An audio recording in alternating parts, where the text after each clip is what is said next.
Hey everyone, Miss Christian here. So I am sitting out in front of my house and I had wanted to do this video. So firstly, two disclaimers.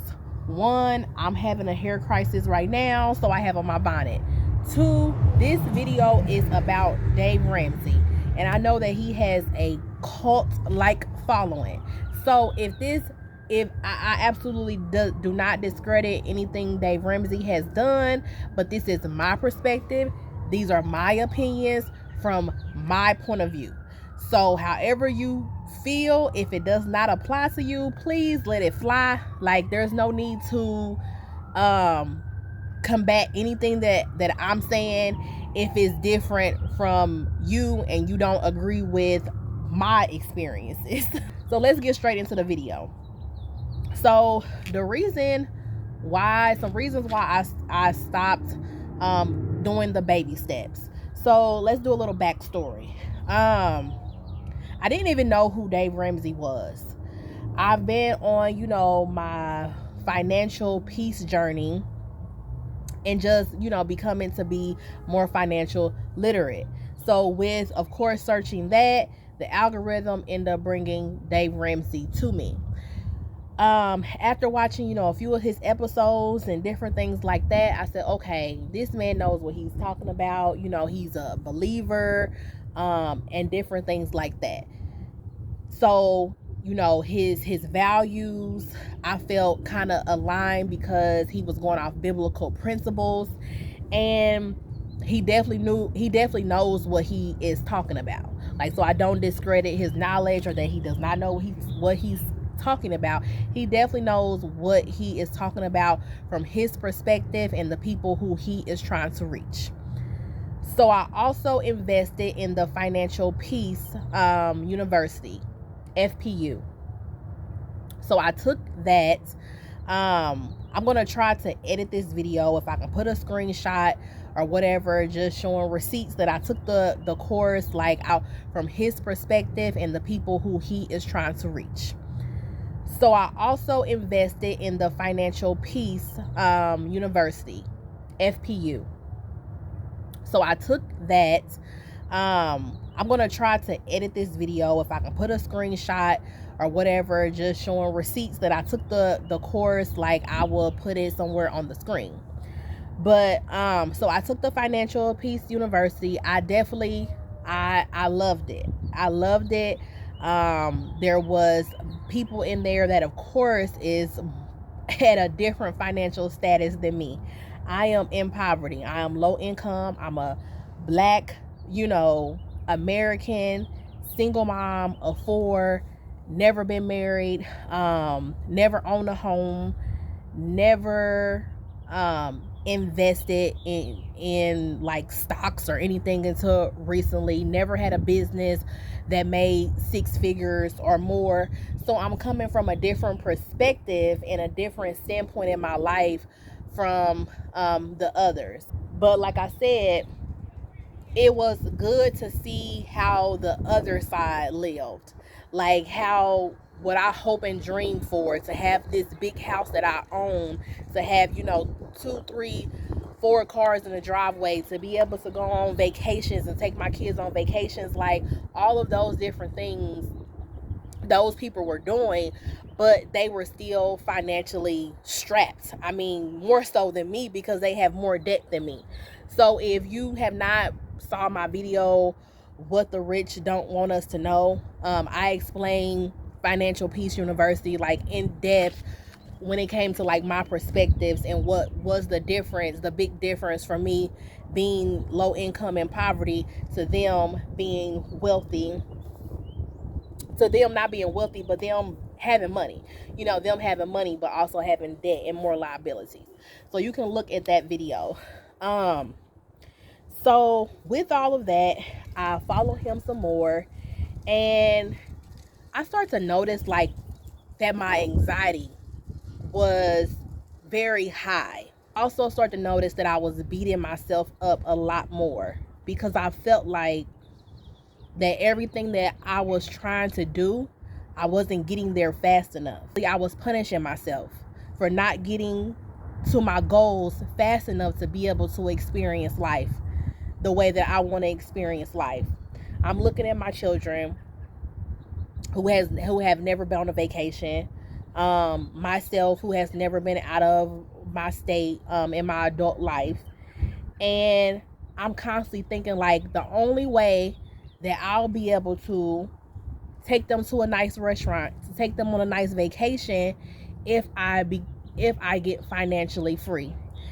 And because of my choices that I have made in my life through the knowledge that I had, caused me to be in a financial standpoint that is going to take maybe my children's completely childhood before I'm able to experience the things that I want to experience with them.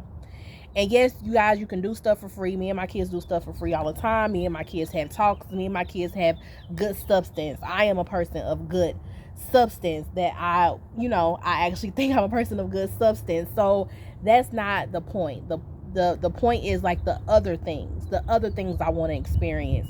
It's nice to read things in books, but to actually experience a mountain in front of my face, to actually experience the ocean, to actually experience a house or a neighborhood that does not constantly have gunshots or sirens. As you see at the beginning of this video, it had sirens. I felt myself being very, very hard on myself, because I'm like, how could you be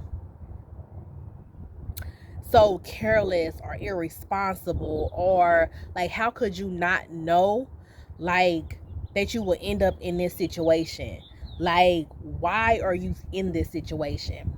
So I was beating up on myself, and no matter how much I save money, and I can say with starting when I started Dave Ramsey, and with my constant tithing and different things like that, I had saved the most money that I have ever saved in my life. And so I have continued to do that. I have continued to save. And so, but I was beating up on myself, and I felt my mental health deplenishing, because my goals were not coming fast enough, and I was putting my goals on such a time limit, because Dave Ramsey says you shouldn't be eating inside of a restaurant until you're debt free. You shouldn't be eating, you shouldn't be doing anything. You should be bearing down white knuckle until you basically until you have reached baby step 6. I'll just recap through the baby steps. Baby step 1 is to save $1,000. Baby step 2 is to pay off debt. Baby step 3 is that you save 3 to 6 months of expenses. Baby step 4, 5, and 6 is that you are investing into your retirement account. It's 4, you're investing into you're saving for your children's college. It's 5, and then you're gonna pay off your home, which is 6. Okay, I don't have a home I have a home that I'm on Section 8 on, but I don't have a home that I own. So therefore, he also has he has a baby step 3B. So after you save 3 to 6 months of your expenses, he tells you to start saving your 20% for your down payment on your home. And so once you complete your baby steps, that means you have a completely paid off home, and you're maxing out your retirement accounts, and you've gotten your kids set up for college. And baby step 7 is basically where you've done everything financially. Now you can finally live how you want to live. You can give how you want to give. You can do the things that you want to do. But that's once everything basically, I guess, financially in your life is all the way in order. That's when you start living. Up until then, he wants you to eat beans and rice. So he said it's not literal. Like, you don't have to just constantly eat. You don't have to eat beans and rice literally, but he wants you to eat cheap. Okay, with me and my children, like, we have a lot of food allergies. So my food budget is more than the average person, because I have to get a lot of specialty foods. If you guys have seen, my shop with me's, and me in Kroger or me in Walmart, you see, like, I grab a lot of vegan things. I grab things that are not like on your normal a normal person every day to day, unless they're vegan and they already buy things like that. That was the second thing. Living in a slump of regret. And it's gonna make me cry, so I'm just gonna not talk about it. But living in a slump of regret. So I had to like get out of that. Beating up on myself. The third thing was paying off your debt. So he wants you to, like, after you save $1,000 for the like mini emergency fund, a starter emergency fund, he wants you to then pay off your debt completely. He does not want you to save anything else. Like if you have $2,000 saved, he wants you to take that extra $1,000 and he wants you to pay off your debt. That does not work for me either. Like I said, I am in poverty and I have 4 children and I have no one to depend on but myself. And like my children have no one to depend on but me. Yeah, there might be their dads may help, the other side of family may help, but from my experiences, it's more than not. So I have to make sure that we are good. So with that, I would never see myself having $10,000 in my savings or $15,000 in my savings and taking that all the way down to $1,000. Because if something happens, then we are stuck. We're stuck going to a shelter. If something happens with our Section 8, there's nowhere for us to go. And it's going to cost more than $1,000 for us to be able to live. And now I've gave all that money to the creditors. They're not gonna give my money back. They have no sympathy for what I have going on in my life. And so that was a huge problem for me because he does not change that for anyone. But it's like he pushes paying off debt to be such a priority that people feel like they are not accomplishing anything if they're just saving money because they have not dived into his baby steps. So they have not dived into paying off this debt. So even if they're in like a storing phase, you're still not getting anything accomplished, I guess, mentally. And so I said that just did not work for me. Like, not only am I not paying off my debt first, I'm going to save my money first. Not only that, 3 to 6 months expenses is not anything. Like, I need 6 to 12 months expenses. And so my goal is 12 months of my expenses. I say, okay, if my house is $1,000 and it's in a food desert and it's in the heart of the ghetto, it's in the heart of the hood, and I want us to be somewhere else. Now I need to call those other neighborhoods, and I call those other neighborhoods, and I see how much their rent goes for. Okay, their rent goes for an extra $1,000, to $1,500 from where I'm staying. So now when I save my 6 to 12 months expenses, I'm saving for that amount. So that was like the main thing. And then also another thing is I feel like our time is so precious. During this whole thing that has happened, we have seen our, family members and our friends perish. We have seen people we have just talked to a week prior, have a cough they can't stop. And just a lot of different things that has happened during this time. Yes, I want to make sure that I'm okay in retirement, I guess, age. But retirement is, for one, to me, he says retirement age, which is 65. Retirement to me is a income status. So if you are financially where you want to be at 40, you at retirement age. But he feels like if you're not 65, 66, in those 60s, then if you hit 40, then you still should be working. You still should be stacking. You still should be, like, you should not be thinking about retirement. You should just think about more money, more wealth, more building. And that's not how I view things. I view things as it's it's a retirement status based off your income and your comfortability with your income, if you can survive with the income level you have. And if you want to take a sabbatical for 6 months, 3 years, 10 years, like, that's your personal decision. Also, I want to be able to live while I save. I don't want to put myself into a mental prison just because I'm saving money or just because I'm paying off debt.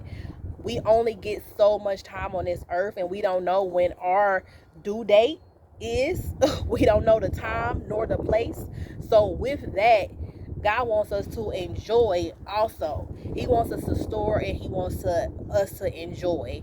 And especially with me having 4 children, 3 of which being toddlers, they are only going to be young, for so long. Like, time goes by so fast. I have a 13-year-old that's getting ready to be 14, and I still look at him like a little bitty baby. Like, I can't believe, like, I'm like, what happened to my little baby who I held at the hospital? So just to think like that we wouldn't have those memories of, in the cabins in Tennessee, or taking a picture by the mountains, or all of that stuff during his time now, that he's, such at a young age, that he's impressionable, and seeing more at his age now is better for him. So experiencing more, I know with the knowledge that I have and the wisdom that I have, that constantly seeing poverty, low income, destitute, and even though he knows that his mom is working hard to get out of the situation, him having an experience, even if that costs money, him having an experience can change his belief system, his trajectory of life. So I'm going to give him those kind of experiences, so he's looking into going to editing and like a computer software course this summer, for the summer. And it's like, hey, that's like $1,500. I'm still saving money, but if that's what you want to do, that's a skill you want to learn, I'm not going to say that you cannot have that, because I'm still saving. Because, like, I want you to go there and I want you to learn something. And if that's what you're interested in, I'm not going to downplay your interest. And it's better for him to have an interest like that than seeing what's going on. Because just like maybe 10 minutes away from me, 2 boys his age, got the K word, and with guns and like all of that stuff. So it's like, would I rather him be there because I'm so mentally blocked, or would I rather know that I have the savings, even though it's not a surplus, it's knowing that it's in my bank account to go ahead and pay for his class, and that's something that he's really interested in. So those are like the key reasons why I stopped following the baby steps, because they just did not match my life. Your financial goals and your personal finance it's personal, and nobody can tell you or make you feel guilty for doing things that fits you. So a lot of his callers call in, and he can make them feel guilty, even if they are not like super in debt. He can make them feel guilty by just them going on a vacation. And it's like, we shouldn't feel like that. We shouldn't feel guilty for living life. Finances is just a portion of wealth. That's not the overall thing of wealth. I also would like to say that this is kind of the last thing I want to say is, I don't believe that Dave Ramsey is for the poor. I don't believe he's for me being low income and a poor single black woman, because of some of the things he says, just due to ignorance. And that's not a derogatory term. Just for him, I think that he just don't know, or just because he's encountered some situations. He has not been raised in the heart of the ghetto. Like, he was making over 6 figures, or was a millionaire in his 20s. So, or he was a millionaire in his 20s, and then when when the bank had switched to a new owner, y'all can look up his story, and called his notes, saying that he had too much money loaned out, and they wanted, all of his notes to be due and pay him now. He ended up having to pay him and drained everything, basically his accounts down to zero. But he already had connections to start wholesaling houses for a friend and getting a fee from finding those properties for a friend who had the money to actually flip. So he was making, 5,000, 10,000, 3,000 off of these homes he was finding. So he said he was back up to six figures, like, pretty quickly. So to feel he only had a short bit of time of that hopelessness feeling when it comes to me being in poverty for my whole 33 years of my life. He wasn't strapped, and in that situation for 33 years. So he was not born in that situation. So it did not come from his family. It did not come from his mom and dad. It did not come from his grandparents. So it was not generational. So he has no concept of what generational poverty is, more than donating and maybe driving past the ghetto.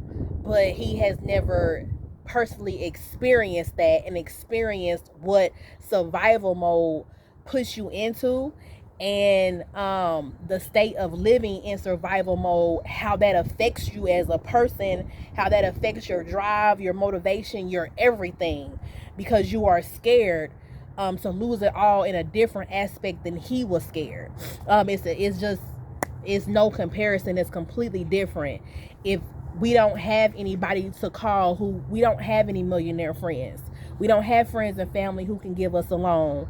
We don't have friends and family who can give us somewhere to sleep, for the most part, like, unless we helping, and, like, it's temporary. They're going to say, where you going to your next spot? Like, for the mass majority, we don't have that. So it's just different. It's completely different. So with that, the things that he says, you could tell it speaks to that. Like, if I was 60 or 70 years old and I call to tell him I don't have any money saved and I'm living on SSI, and I have so much money in debt and my house is not paid for, he tells those people to start at the baby steps, to start paying off their debt. And I feel like that's wrong. Like, they might not have that much time left on this earth. So I would say, hey, what's the quickest thing you can secure? If it's your home that you can secure, to pass that down to your family, to have that in your family. If it's your retirement, or if it's just some money in a savings account and you put a beneficiary on a savings account, like, that's more than telling somebody to constantly start over at step one. There's no customization. Like, everybody gets the same blueprint, and the same blueprint does not work for everybody. And that's just the truth of the matter. You can't tell me a single mom who's been raised in poverty all her life, even though I've had different experiences and experienced different people at different, like, income levels, to be more versed and diverse in my knowledge and in the books that I read. But at a whole when you look at it as a whole, like, no, like, I still went home to the ghetto, no matter if I had friends who lived, in the higher neighborhoods. That's not where I was sleeping at. So to tell me to start off here and to save my money and to not do anything, and if I want to experience some joys that cost something with my children, then that's bad, because I still have debt. And we see that people who have paid debt, and during these times, they wish they can get that 50,000 back. They wish they could get that 30,000, 20,000, whatever money back. So thank you all for watching my video. I'm gonna put this is gonna be in a guru series. If you have a guru, financial guru, you want me to discuss on, like, if I tried their services and what do I think about them, like Lynn Richardson, I bought her services.